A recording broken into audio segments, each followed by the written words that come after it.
नमस्कार साथियों, बहुत बहुत स्वागत और अभिनंदन है आप सबका इस हिंदी पथ चैनल पे।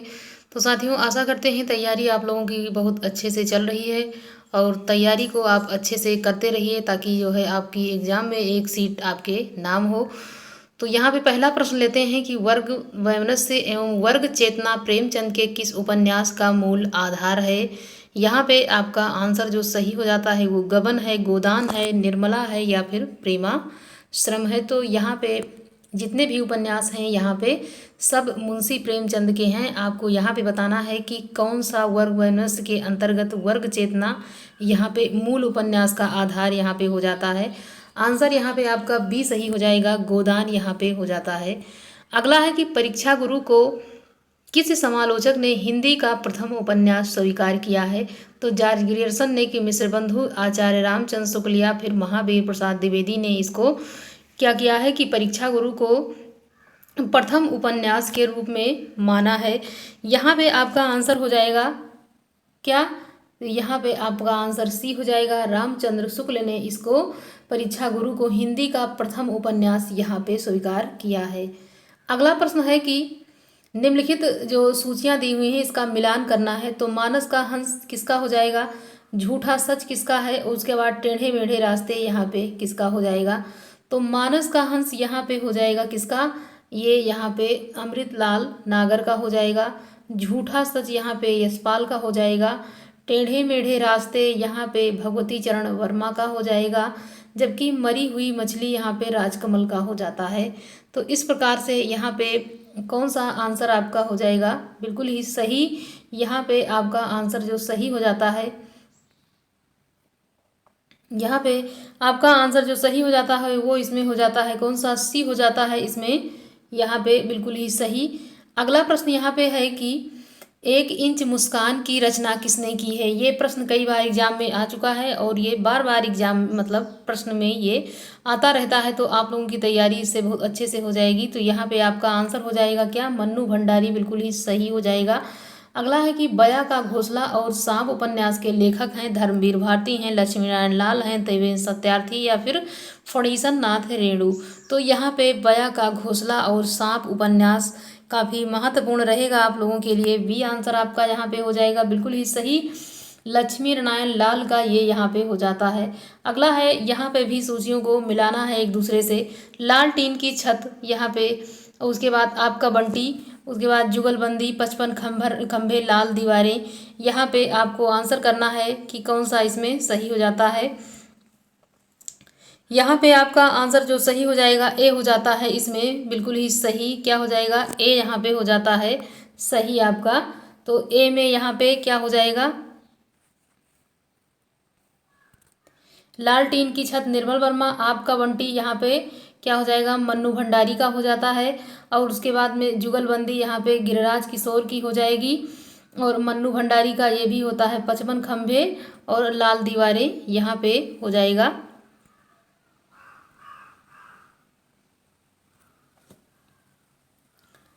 कुछ कन्फ्यूजन हो तो आप लोग भी इसको थोड़ा सा देख लीजिएगा। अगला यहाँ पे प्रश्न है कि उपन्यास के तत्वों में कौन सा सही नहीं है। तो कथावस्तु है, चरित्र चित्रण है, कथोपकथन है, रंग निर्देश है। यहाँ पे आप लोग आंसर करके बताएंगे कि क्या सही हो जाएगा। डी इसमें सही हो जाता है, रंग निर्देश बिल्कुल ही सही जवाब हो जाएगा आपका। अगला प्रश्न है, देवकी नंदन खत्री जी के हिंदी उपन्यास चंद्रकांता को हिंदी का प्रथम उपन्यास किसने माना है। तो अभी मौलिक उपन्यास जो था देवकी नंदन, वहाँ पे मौलिक उपन्यास जो था कौन सा था, यहाँ पे आपको बताना है कि वो कौन सा उपन्यास है जिसको आचार्य रामचंद्र शुक्ल ने माना है पहला उपन्यास। तो परीक्षा गुरु हो जाएगा। और यहाँ पे देवकी नंदन खत्री ने उपन्यास, देवकी नंदन खत्री के उपन्यास को चंद्रकांता को हिंदी का प्रथम उपन्यास किसने माना है अर्थात स्वीकार किया है। आप लोग यहाँ पे आंसर करेंगे कि कौन सा इसमें सही हो जाएगा। तो यहाँ पे आपका आंसर डी हो जाता है, डॉक्टर श्री कृष्ण लाल ने यहाँ स्वीकार किया है कि चंद्रकांता हिंदी का प्रथम उपन्यास है। और रचना किसकी है, तो देवकी नंदन खत्री की हो जाती है। यही वो उपन्यास था जिसको पढ़ने के लिए बहुत सारे लोगों ने हिंदी का ज्ञान अर्जन किया था, जिसके माध्यम से इस उपन्यास को वो पढ़ सकें। किस भाषा में उपन्यास को कादम्बरी कहते हैं। तो संस्कृत में, तमिल में, गुजराती में, मराठी में, कौन सा यहाँ पे हो जाएगा आपका आंसर।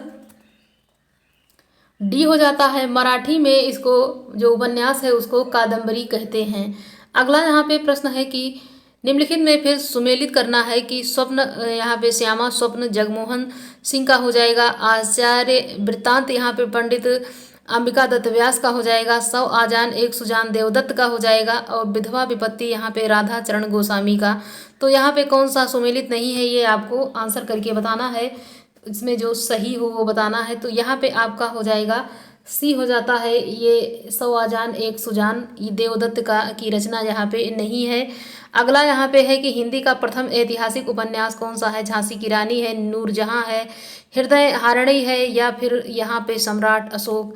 आंसर आपका यहाँ पे क्या होना चाहिए, हृदय हारिणी यहाँ पे हो जाएगा। ऐतिहासिक उपन्यास है ये हिंदी का प्रथम, हिंदी का यदि पूछा जाता है कि प्रथम ऐतिहासिक उपन्यास कौन सा, हृदय हारिणी यहाँ पे आपका सही हो जाएगा। अगला यहाँ पे प्रश्न है कि उर्दू उपन्यास चौगाने हस्ती प्रेमचंद का हिंदी रूपांतरण है गबन है, या फिर मंगलसूत्र, गोदान, या फिर रंगभूमि है। तो यहाँ पे आप सही आंसर बताएंगे। चौगाने हस्ती यहाँ पे हो जाती है रंगभूमि। इसको याद कैसे करेंगे कि जब रंगभूमि मतलब जब कोई नाटक का रोल कर लेते हैं तो वो पात्र ऐसा फेमस हो जाता है कि उसकी हस्ती मतलब कि चारों तरफ वो हस्ती सबके निगाह में और उसके दिमाग में बिल्कुल छा जाती है। तो चौगाने हस्ती रंगभूमि, रंगभूमि में जाने से ही हस्ती का मतलब जो जानी पहचानी हस्तियाँ होती हैं उनका जो है सब लोगों से पहचान हो जाती है और सब लोग उनको जानने लगते हैं। ऐसे आप इसको याद करें। अगला है कि इनमें से कौन सा उपन्यास प्रेम विवाह और सेक्स से संबंधित है। तो इरावती है, तितली है, कंकाल है, इनमें से कोई नहीं है। सही जवाब आपका क्या हो गया हो जाएगा, इसमें सी हो जाएगा कंकाल। बिल्कुल ही सही आपका यहाँ पे आंसर हो जाता है। क्या हो जाएगा, कंकाल यहाँ पे आपका सही जवाब हो जाएगा। अगला है यहाँ पे चंद हसीनों के खतूत किसकी रचना है। तो आगा हसर कश्मीरी का, मुंशी अजमेरी का, पंडित पांडे बेचन शर्मा उग्र, मुंशी सदा सुखलाल। आप यहाँ पे आंसर करेंगे कि इसमें कौन सा सही है। तो पांडे बेचन शर्मा उग्र, यहाँ पे चंद हसीनों के खतूत यहाँ पे आपका बिल्कुल ही सही जवाब हो जाएगा। अगला है हिंदी का पहला उपन्यास है। तो यहाँ पे मैला आंचल है, पति परिकथा है, आधा गांव है, वरुण के बेटे हैं। हिंदी का पहला आंचलिक उपन्यास यहाँ पे पूछा जा रहा है। आंचलिक की बात आती है तो सबसे पहले याद आ जाता है किसका, यहाँ पे मैला आंचल को हम लोग क्या करते हैं, फणीसर नाथ रेणु का यहाँ पे मैला आंचल उपन्यास बिल्कुल ही सही जवाब हो जाएगा आपका। और यहाँ पे अगला प्रश्न है,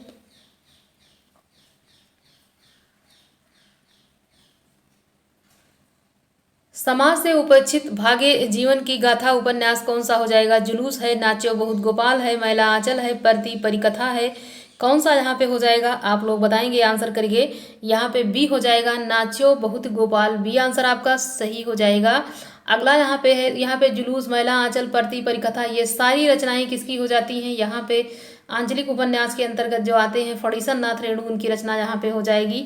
लाल टीन की छत की रचना किसने की है। मन्नू भंडारी ने, कृष्णा सोबती ने, ममता कालिया, या फिर निर्मल वर्मा। आंसर जो आपका यहाँ पे सही होगा वो हो जाएगा इसमें कौन सा, डी हो जाएगा। लाल टीन की छत किसकी हो जाएगी, निर्मल वर्मा की। अगला प्रश्न है कि इसमें से कौन सा सहयोगी उपन्यास है। तो सहयोगी उपन्यास जब पूछा जाएगा तो आपको क्या बताना रहेगा। तो महाभोज है, उखड़े हुए लोग हैं, एक इंच मुस्कान है, आपका बंटी है। सही जवाब आप यहाँ पे कौन सा करेंगे, जो बिल्कुल सही हो। यहाँ पे सहयोगी की भावना मतलब सहयोगी उपन्यास अगर पूछा जाता है तो आपको आंसर करना रहेगा एक इंच मुस्कान। अगर एक इंच मुस्कान पूछा जाता है तब आप लोग इसका सही जवाब क्या बताएंगे। तो यहाँ पे मन्नू भंडारी हो जाएंगी और एक और सहयोगी हैं इनके, तो दोनों लोगों ने मिलकर के इस उपन्यास को यहाँ पे लिखा है। अगला है कृष्णा सोबती की कौन सी कृति साझी यहाँ पे संस्कृति पर है। तो यहाँ पे मित्रों मरजानी है, हम हसमत है, जिंदगी नामा है, यारों का यार। तो ये यहाँ पे आपका दो प्रश्न बनेगा कि यहाँ पे जितनी भी रचनाएं हैं ये सब कृष्णा सोबती की हैं। तो इस प्रकार से याद करें, मित्रों मरजानी, हम हसमत, जिंदगी नामा, यारों का यार। तो यहाँ पे संस्कृति साझा पे जो यहाँ पे लिखा गया है उनकी कृति वो कौन सी हो जाएगी आपको बताना है। यहाँ पे जिंदगी नामा हो जाएगा। किसका है जिंदगी नामा, तो यहाँ पे कृष्णा सोबती आपका सही जवाब यहाँ पे हो जाएगा। अगला है नेताजी कहिन के रचनाकार कौन हैं। हरिशंकर परसाई हैं, श्रीलाल शुक्ल हैं, मनोहर श्याम जोशी हैं, भैरव प्रसाद गुप्त हैं। आपका सही जवाब यहाँ पे जो होना चाहिए वो कौन सा हो जाएगा, यहाँ पे नेताजी कहिन के रचनाकार यहाँ पे मनोहर श्याम जोशी। सी आंसर यहाँ पे आपका सही हो जाएगा। अगला है निम्नांकित उपन्यासों का कालानुक्रम सही, मतलब कालक्रम के अनुसार से सही चिन्ह यहाँ पे विकल्प जो है वो यहाँ पे बताना है कि सबसे पहले कौन, उसके बाद फिर कौन, फिर उसके बाद। तो यहाँ पे उपन्यासों का क्रम आपको बताना है और उपन्यास किसके हैं ये आप देख करके ही जान गए होंगे। तो यहाँ पे आपको बताना है, यहाँ पे प्रेमाश्रम, गबन, कर्मभूमि, उसके बाद गोदान। यहाँ पे ये जो सी वाला विकल्प है यहाँ पे आपका सही हो जाएगा। प्रेमाश्रम है, गबन है, कर्मभूमि है, उसके बाद यहाँ पे गोदान हो जाएगा। किस रचनाकार ने पौराणिक आख्यानों को अपने उपन्यासों में यहाँ पे सर्वथा न्याय और विश्वसनीय रूप से प्रस्तुत किया है? तो नरेंद्र कोहली ने, जयशंकर प्रसाद ने, वृंदावन लाल वर्मा ने, मोहन राकेश ने। किस रचनाकार ने पौराणिक आख्यानों को अपने उपन्यासों में सर्वथा नए और विश्वसनीय रूप में से प्रस्तुत किया है? आपका आंसर यहाँ पे जो सही हो जाएगा वो इसमें हो जाएगा नरेंद्र कोहली। क्या हो जाएगा? नरेंद्र कोहली। अगला यहाँ पे प्रश्न है कि काशीनाथ सिंह द्वारा लिखित उपन्यास उपसंहार की कथा वस्तु का आधार क्या है? सीता निष्कासन के बाद राम का जीवन, महाभारत युद्ध के बाद कृष्ण का जीवन, ज्ञान प्राप्ति के बाद बुद्ध का जीवन, दक्षिण अफ्रीका से लौटने के बाद गांधी जी का जीवन। तो यहाँ पे कौन सा यहाँ पे जो है काशीनाथ सिंह द्वारा लिखित उपन्यास उपसंहार की कथा वस्तु क्या हो जाएगी? आप लोग यहाँ पे आंसर करके बताएंगे। महाभारत युद्ध के बाद कृष्ण का जीवन यहाँ पे हो जाएगा। बी आंसर आपका बिल्कुल ही सही। सुरेंद्र वर्मा कृत प्रसिद्ध उपन्यास मुझे चांद चाहिए की नायिका कौन है? तो इस प्रकार के जो नायक नायिका वाले प्रश्न हैं मैंने आपको एक पहले वीडियो आ चुकी है उसमें पढ़ाया जा चुका है। तो पात्र को अच्छे से याद करें क्योंकि 2 या 3 प्रश्न यहाँ से पात्र पूछा जाएगा। सुरेंद्र वर्मा की प्रसिद्ध उपन्यास मुझे चांद चाहिए की नायिका कौन है? वर्षा वशिष्ठ हैं, अनन्या है, महुआ है, मधुलिका है। तो यहाँ पे आपका आंसर जो सही हो जाएगा वो कौन सा है? वर्षा वशिष्ठ यहाँ पे आपका सही जवाब हो जाएगा। सुरेंद्र वर्मा का उपन्यास मुझे चांद चाहिए की नायिका हो जाएंगी कौन? वर्षा वशिष्ठ। अगला यहाँ पे प्रश्न है कि वह दिन किस गद्यात्मक विधा की रचना है? संस्मरण है, कहानी है, यात्रा वृत्तांत या फिर उपन्यास? वह दिन, यहाँ पे वह दिन वह लोग भी होता है लेकिन यहाँ पे वह दिन पूछा जा रहा है। तो ये किसकी कृति यहाँ पे हो जाएगी? वह दिन, मतलब किस विधा की हो जाएगी? तो ये उपन्यास के अंतर्गत यहाँ पे हो जाता है। यहाँ पे ये उपन्यास है। अगला प्रश्न है कि यहाँ पे फांसी उपन्यास के लेखक कौन हैं? यहाँ पे फांसी नहीं है, फांस है। तो यहाँ पे उपन्यास के लेखक पूछा जा रहा है। पंकज बिष्ट हैं, संजीव हैं, शिवमूर्ति हैं, मिथिलेश्वर हैं। आपका यहाँ पे जवाब होना चाहिए कौन सा? बी हो जाएगा संजीव, इसके रचनाकार यहाँ पे हो जाएंगे फांस उपन्यास के लेखक।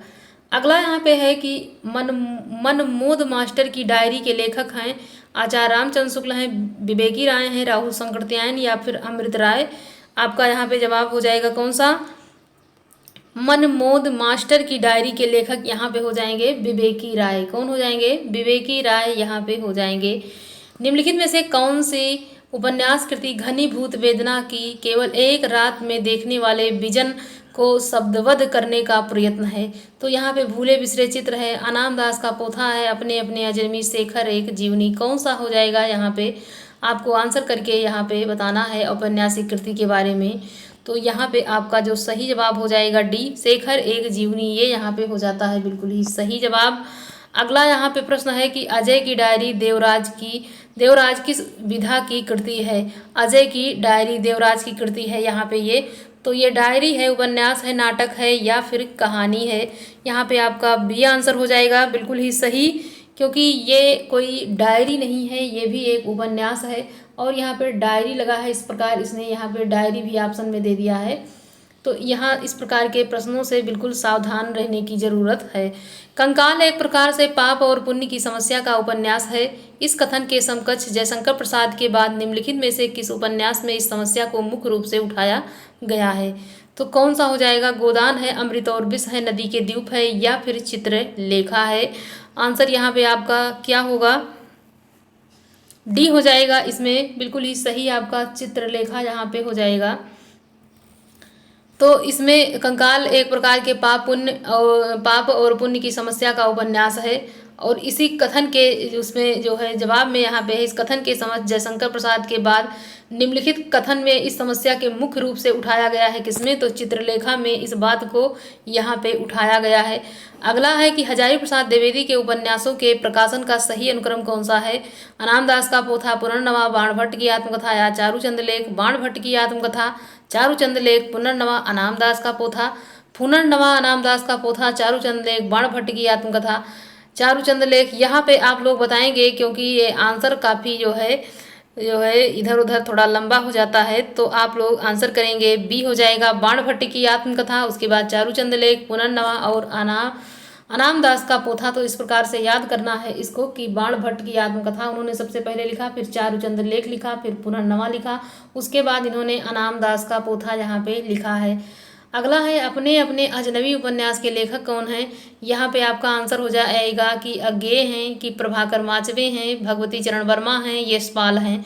तो अपने अपने अजनबी यहाँ पे आपका आंसर जो हो जाएगा ए हो जाएगा। इसमें सच्चिदानंद हीरानंद बादशाह अज्ञेय का ये उपन्यास हो जाता है। अभी एक शेखर एक जीवनी भी उन्हीं का उपन्यास हो जाता है। अगला यहाँ पे प्रश्न है,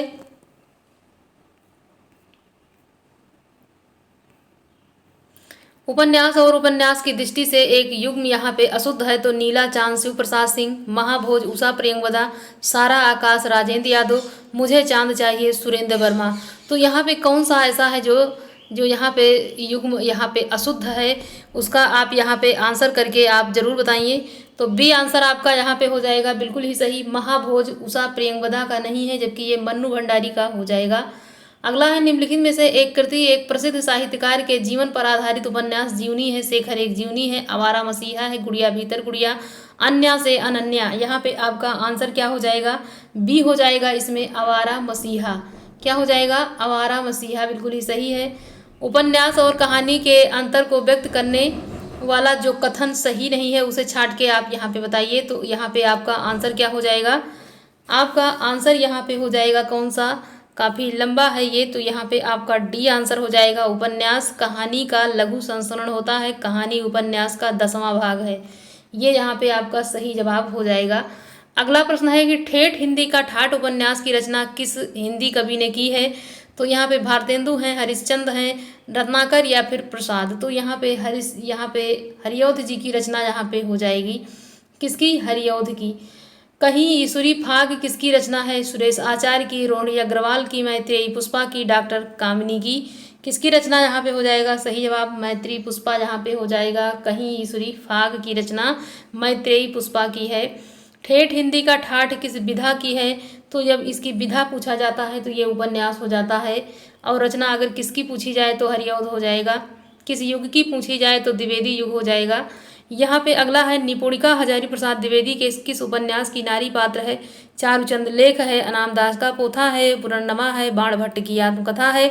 तो ये किसकी पात्र हो जाएगी, आपको आंसर करके बताना है। यहाँ पे बाणभट्ट की आत्मकथा में निपुणिका यहाँ की क्या हो जाती है, एक नायिका नारी पात्र के रूप में यहाँ पे हो जाती है।